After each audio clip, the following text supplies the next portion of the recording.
Bom, pessoal, agora a gente já fez a limpeza aqui do componente, né? Ele tem que ficar sem nenhum resíduo, tá? Completamente limpo. E agora nós vamos fazer o que? Nós vamos colocar o stencil. Então, primeiramente aqui, ó, eu já vou ver o lado certo para mim colocar. Eu sei que ele tem o pino 1 aqui que falta uma esfera e o pino 1 tá aqui. Então eu já sei que ele é desse lado aqui. Para na hora que eu aplicar o fluxo aqui, eu já ir no lado correto, não ficar mexendo no stencil aqui em cima, tá? O grande segredo aqui do processo é o seguinte. Primeiro, o seu stencil tem que estar muito limpo. Muito limpo mesmo e seco. Se ele não tiver limpo e seco, quando você colocar as esferas aqui em cima, elas não vão correr. Vai dificultar muito o processo. E outra situação aqui importante, né? Outra condição primordial para fazer o reparo com sucesso é a quantidade de fluxo que você vai aplicar aqui no chip agora. Tem que ser uma quantidade, pessoal, muito pequena, ó. É quase imperceptível, ó. Eu coloquei um pouquinho e tô colocando o dedo aqui, ó. Não tô colocando o pincel para não soltar fiapo. E tô passando com o dedo para conseguir aplicar ele de uma forma correta, tá? Se você puder usar aquelas luvas que são descartáveis e tem que ser anti-estática, né? Seria bom, ou dedeiras, tá? Senão vai na mão mesmo e depois você lava a mão. E aí você vai aplicar aqui, deixando uma camada bem uniforme, tá? E bem pouco fluxo. Se você colocar muito fluxo aqui, pessoal, o que vai acontecer? Na hora que você colocar o stencil, o fluxo vai passar pelos furos e vai contaminar aqui em cima. Fora que na hora que você der o calor com muito fluxo, as esferas vão tender a sair do componente. E do jeito que eu quero mostrar para vocês como que é feito, que primeiro eu vou colocar as esferas, depois eu vou remover o chip, para dar o calor, se tiver a quantidade errada de fluxo, dessa maneira não vai dar certo, porque as esferas vão juntar uma na outra. Então é extremamente importante o cuidado aqui com a quantidade de esfera e com a limpeza do stencil, tá? Então agora eu vou colocar aqui, mostrar para vocês aqui o alinhamento.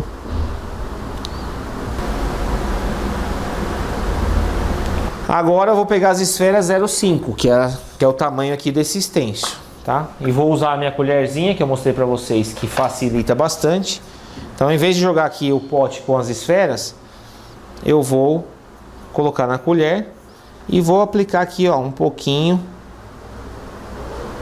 em cada parte do stencil para não gastar muita esfera. Porque essas esferas aqui a gente joga fora depois, porque elas vão ser contaminadas com o fluxo. Se eu jogar aqui dentro de volta, eu corro o risco de perder as que eu tenho aqui, porque elas já vão estar com um pouco de fluxo. Eu já vi gente trazendo esfera aqui em treinamentos que faz isso e as esferas ficam horríveis de trabalhar, tá, pessoal? Então eu recomendo que vocês não coloquem as esferas que caem aqui de volta no pote, porque você vai perder provavelmente as esferas do seu pote, que elas vão ficar horríveis de trabalhar.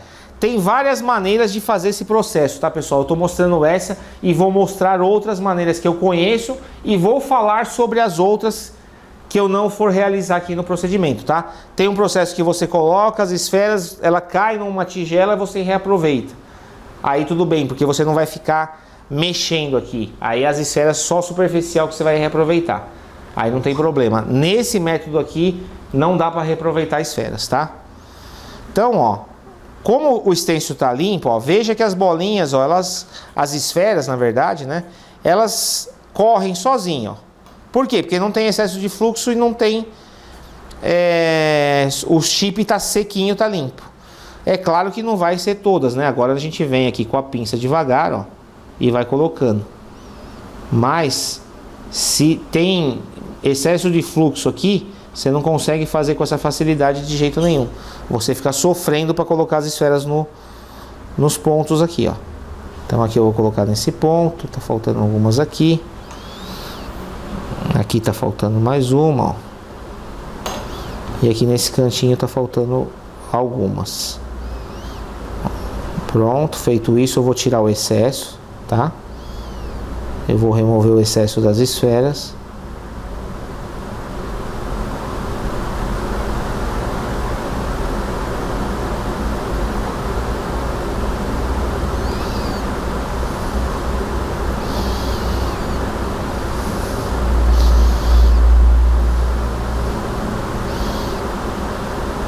E ok. Então, eu poderia fazer de duas maneiras daqui dessa forma. Primeiro eu dou calor aqui, do jeito que tá, sem tirar o extenso, sem nada, que é a maneira mais fácil, inclusive, de fazer. Dei o calor, espero esfriar, aí eu vou remover o extenso. O problema de fazer desse jeito é que depois, para remover o extenso, dá um pouquinho de trabalho, tem que ficar aquecendo em alguns casos, tá? E você tem que dar um pouquinho mais de calor, porque o extenso dissipa um pouco de calor. Mas não tem problema, dá para fazer dessa maneira sem problema nenhum. Eu vou fazer o próximo dessa maneira. Ou dessa maneira aqui que eu vou fazer. Requer um pouco mais de habilidade, de treino, mas também. Então você tira aqui, ó, levanta de um lado, tá? Levanta de um lado, pega do outro, ó. E solta o extenso para lá. Feito isso, ó, você vai observar se nenhuma esfera saiu do lugar. Ou saiu do pad. Se saiu, você vem aqui e recoloca, ó. Se elas não saíram muito do lugar, dá para dar o calor já direto. Eu vou fazer aqui, ó, uma inspeção com a lupa para mim ver se está tudo certo. Ó. Algumas saíram um pouquinho do lugar, mas isso não vai impedir na hora do calor ela ir para o lugar, tá? Então dá para fazer tranquilo. Vou ajeitar aqui o que precisa ajeitar e ótimo. Bom, pessoal, a gente vai utilizar o soprador sem o bocal, tá? Porque ele abrange uma área maior aqui de calor e de ar. Eu vou usar nesse chip aqui, eu vou começar com 310 graus aqui, ó. Porque ele é um chip muito pequeno, muito fininho. Se eu der muito calor nele, eu corro risco enorme de queimar. Porém, se eu fosse trabalhar com um chip maior, eu precisaria aumentar muito a minha temperatura da estação. Vamos supor, um chip de vídeo que é muito grande, muito grosso, ele dissipa muito calor. Talvez eu teria que colocar na minha estação 400, 410 graus.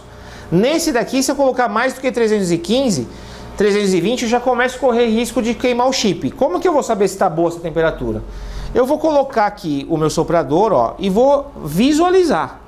Se eu perceber que as esferas estão indo para o lugar, estão entrando em fusão e brilhando, é porque a temperatura está boa. Se não estiver acontecendo isso, eu vou aumentando gradativamente, de 10 em 10 graus, tá? 300 graus é o mínimo na estação aqui, para começar a entrar em fusão. A não ser que você tenha uma estação de outra marca, de outro modelo, aí você precisa conhecer a sua estação para poder fazer a aferição, tá? A minha aqui com 300 graus, menos que isso é muito difícil as esferas entrarem em fusão aqui, ó. Mas essa daqui, esse chip aqui, eu já tô vendo que tá dando certo, ó. Ele já tá indo pro lugar e já tá soldando, ó. Talvez eu precise aumentar um pouquinho de nada, ó. Eu não sei se tá conseguindo ver na câmera aí, ó. Mas já dá pra ver as esferas soldando e indo pro lugar. Ó. Então, quanto menos temperatura eu usar e conseguir fazer a solda, melhor é, tá? Eu não vou nem aumentar a temperatura, eu vou manter essa aqui, tá? Porque ele tá soldando devagarzinho, mas tá soldando.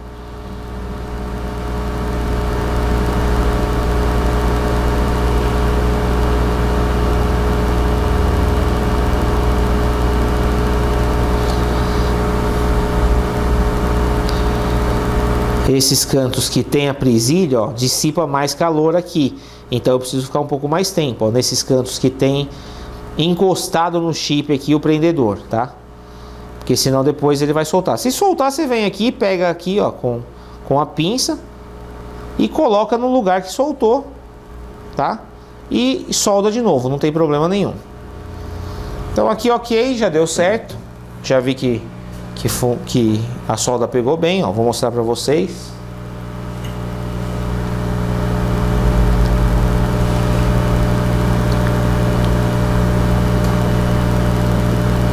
Ok? Então aqui, pessoal, a gente vai fazer o que? A gente vai levar esse chip aqui, ó. Eu vou esperar ele esfriar e vou colocar na cuba para fazer a limpeza geral mesmo. E depois a gente vai checar no microscópio para ver se não tem nenhuma sujeira, nenhum fiapo, nada aqui. Agora eu vou pegar a placa para fazer a limpeza e continuar o processo, ok?